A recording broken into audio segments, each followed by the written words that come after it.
নমস্কার বন্ধুরা, আমি বৃষ্টি। গল্প বৃষ্টির আড্ডার একটি নতুন অডিও স্টোরিতে সকলকে স্বাগত জানাচ্ছি। আশা করছি তোমরা সকলে ভীষণ ভালো আছো। তোমাদের ভালোবাসায় এবং আশীর্বাদে আমি এখন অনেকটাই ভালো রয়েছি। বেশ কয়েকদিন আবারও কোনো গল্প আসেনি, কারণ আমার আবার শরীর খারাপ হয়েছিল। প্রচণ্ড জ্বর, ঠান্ডা লাগা, সর্দি, কাশি, যাবতীয় যা যা ঘটনা ঘটার সমস্ত কিছু আবার হয়েছিল। তো গলা দিয়ে কোনো আওয়াজই বেরোচ্ছিল না, আমি গল্প পাঠ করব কি করে। প্রচণ্ড পরিমাণে কাশি এবং দম নিতে কষ্ট হচ্ছিল, এতটাই ঠান্ডা লেগেছিল। দুটো নাক পুরো বন্ধ হয়েছিল। যাই হোক, সেই সময়টা কাটিয়ে এখন অনেকটাই ভালো আছি। পুরোপুরি যে সুস্থ হয়েছি তা নয়, এখনও কাশি আছে। আর এত গলা ব্যথা ছিল যে আমি সেইভাবে কিছু খেতেই পারিনি দুদিন। মানে লিকুইড খাবারগুলো ঠিক আছে, কোনো ঝাল মশলা দিয়ে খাবার খেলে গলাটায় জ্বালা করছিল এবং গলার ভিতরে একটুখানি র্যাশের মতো কিছু বেরিয়েছিল, একটু বুঝতে পারছিলাম। যাই হোক, সেটা অনেকটা কমেছে, এখন খাওয়া দাওয়া করতে পারছি। তো আজকে আমি গল্প তোমাদেরকে শোনাতে চলে এসেছি। বেশ কয়েকদিন ধরে দুর্গা এই গল্পটার কোনো নতুন পর্ব আসেনি, কারণ আমার বাবা মা এসেছিল এবং যাবতীয় অনেক ঘটনা ঘটে গেছে আমার এই কয়েকটা দিনে। তো সেই জন্য ঠিকঠাকভাবে মনে করে আমি সেগুলো পুরনো পর্বগুলো যেগুলো পড়ে রয়েছে গল্প, সেগুলো আমি শেষ করতে পারিনি। তো আজকে দুর্গা গল্পের পর্ব 10, অত্যাচার, এই পর্বটা আমি তোমাদেরকে শোনাতে চলেছি। তাহলে চলো আর বেশি দেরি না করে শুরু করা যাক। সন্ধে 7টা। ঘরে বসে এক মনে বই পড়ছে দুর্গা। পার্বতী দেবী রান্নায় ব্যস্ত, অপরদিকে রঞ্জু রান্নায় তাকে সাহায্য করছে।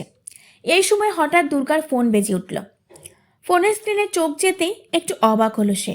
অরিজিৎ ফোন করেছে। ফোনের স্ক্রিনে জলজল করছে অরি এই নামটা। এখন হঠাৎ অরির ফোন, কোনো প্রবলেম হলো নাকি? হ্যালো দুর্গা, আমি অরিজিৎ বলছি। হ্যাঁ, বুঝতে পেরেছি। এই সময় হঠাৎ ফোন করলে, কোনো সমস্যা? না না, সমস্যা হতে যাবে কেন? আসলে আমি আর সৃজিত রাস্তার ওপরে দাঁড়িয়ে আছি। সরু গলির ভিতরে দুদিকে অনেকগুলি বাড়ি রয়েছে, কোনটা তোমার বাড়ি বুঝতে পারছি না। মানে তুমি আমার বাড়ি আসছো নাকি? হ্যাঁ, আমি আর সৃজিত আসছি। আসলে তোমার বাড়ি তো চিনি না, তাই যেতে পারছি না। তুমি একটু এসে আমাদের নিয়ে যাবে? আচ্ছা আচ্ছা, তোমরা ওখানেই দাঁড়াও, আমি রঞ্জু কাকাকে বলছি তোমাদেরকে নিয়ে আসবে। আচ্ছা ঠিক আছে, আমরা এখানেই দাঁড়িয়ে আছি। দুর্গা ফোনটা কেটে দিয়ে রঞ্জুকে বলল, কাকা বলছি আমার কলেজের দুজন সিনিয়র বন্ধু অরিজিৎ আর সৃজিত রাস্তার মোড়ে দাঁড়িয়ে আছে, তুমি একটু ওদেরকে নিয়ে আসবে। সে কি, ওরা হঠাৎ এখানে?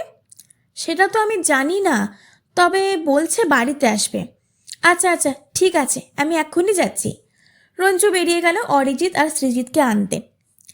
এই দুর্গা, বলছি এই অরিজিৎ কি সেই অরিজিৎ যার গায়ে তুই প্রথম দিনে জল ঢেলে দিয়েছিলি? বললেন পার্বতী দেবী। হ্যাঁ হ্যাঁ, ওই ছেলেটাই। এখন আমাদের সবার সঙ্গে ওর আর ওর বন্ধুদের ভাব হয়ে গেছে।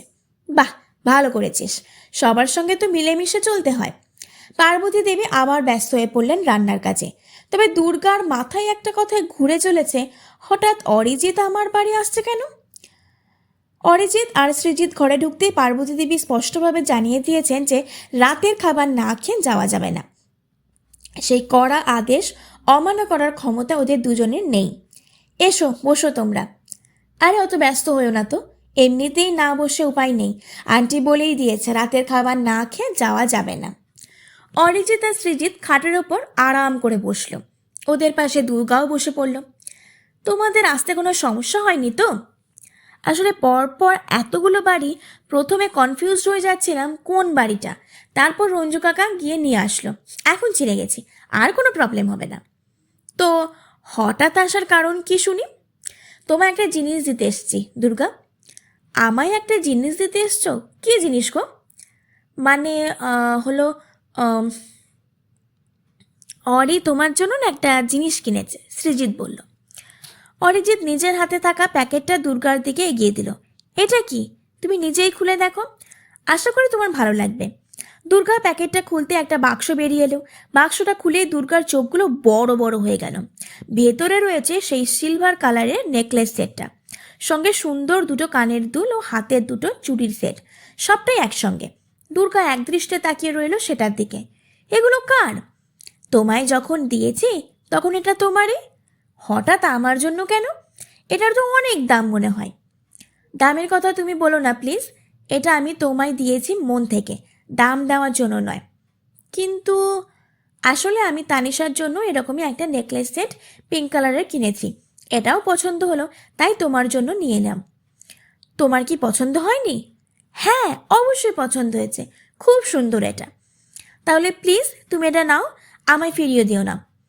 তুমি এটা আমার জন্য এনেছো আর আমি নেব না সেটা হতেই পারে না। কেউ ভালোবেসে কিছু দিলে তাকে ফিরিয়ে দেওয়া উচিত নয়। আমিও তাই তোমার এই উপহার গ্রহণ করলাম। Thank you for this wonderful gift. দুর্গার কথা শুনে অরিজিতের মুখে হাসি ফুটে উঠল। আমার কিন্তু একটা রিকোয়েস্ট আছে। কি রিকোয়েস্ট বলো? তুমি কালকে এগুলো পরে কিন্তু তানিশার বার্থডে পার্টিতে যাবে প্লিজ। আমি তোমায় এগুলো পরে দেখতে চাই। আচ্ছা ঠিক আছে, এগুলো পরে যাব আমি। একদিন ঠিক সময় আসবে যেদিন আমি তোমায় আমার মনের কথা বলবো। সেদিন আমাদের দুজনের জীবনে সবচেয়ে বিউটিফুল ডে হবে। অরিজিৎ মনে মনে বলল। কালকে কিন্তু খুব মজা হবে আমাদের। আর দুর্গা, তোমার কিন্তু জন্মদিনে একটা গান গাইতেই হবে। আমাদের অরির সঙ্গে গাইবে। আরে আমার সাথে গান গাইবে? কিন্তু আমি তো ভালো গান গাইতে পারি না। বাজে কথা বলিস না তো, তুই খুব সুন্দর গান গাস। দুর্গার সাথে ভালো মানাবে। তোমার সুন্দর গলায় সুন্দর গান না শুনলে না বার্থডে পার্টিটা ঠিক জমবেই না। সৃজিত বলল। ওকে, গাইবো আমি। আর আমার সাথে অরিও গাইবে। আচ্ছা বেশ, তাই হবে না হয়। এইভাবে তিনজন নানা রকম কথা বলতে বলতে বেশ খানিকটা সময় কাটিয়ে দিল। তারপর পার্বতী দেবী সবার জন্য খাবার পরিবেশন করলেন। ভাত, ডাল, আলু ভাজা, মাছের ঝোল আর চাটনি। খাওয়া দাওয়ার শেষে দুই বন্ধু বাড়ির বাইরে বেরিয়ে এলো। তারা এবার বাড়ি যাবে। রাত তো আর কম হয়নি, 9:30 বাজে। দুর্গা, আমরা এবার আসি, কাল দেখা হচ্ছে। দুর্গা হেসে মাথা নাড়ল। সাবধানে যেও তোমরা, আবার আসবে কিন্তু, পার্বতী দেবী বললেন। হ্যাঁ আন্টি, নিশ্চয়ই আসবো। এর পরের বার পুরো দল নিয়ে আসবো।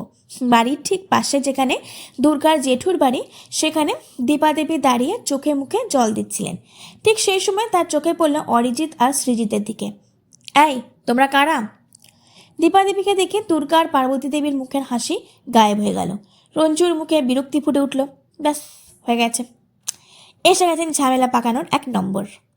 কোনো কাজ নেই যেন, সারাক্ষণ এদিকে কি হচ্ছে তার দিকে নজর।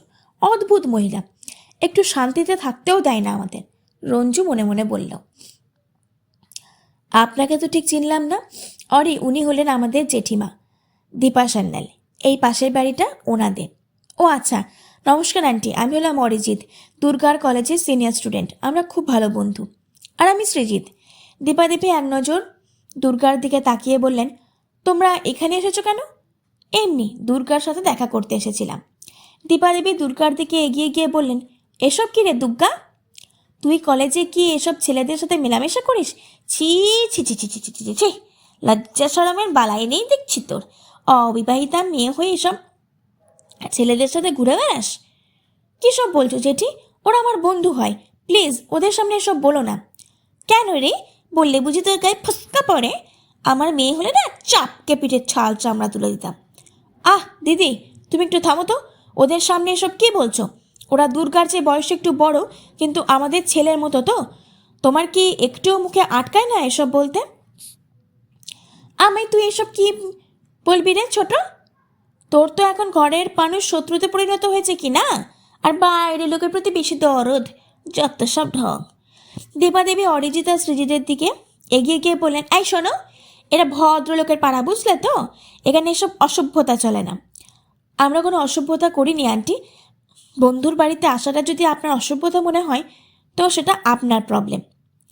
তুমি কিছু মনে করো না অরি দিদির কথায়। তোমরা না হয় এখন যাও, এখানে দাঁড়িয়ে থাকলে শুধু শুধু তোমাদের অপমান হবে। চল অরি, আমরা যাই। অরিজিৎ একবার দুর্গার দিকে তাকালো। মেয়েটা মৃদু হেসে তাকে বিদায় জানালো। অরিজিৎ মৃদু হেসে সৃজিতের সাথে রওনা দিল।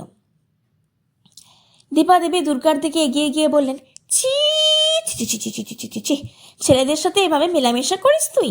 আমাদের পরিবারের সম্মান ডুবিয়ে দিবি দেখছি। কিছুটা দূর যাওয়ার পর কথাটা ঠিকই অরিজিৎ আর সৃজিতের কানে গেছে।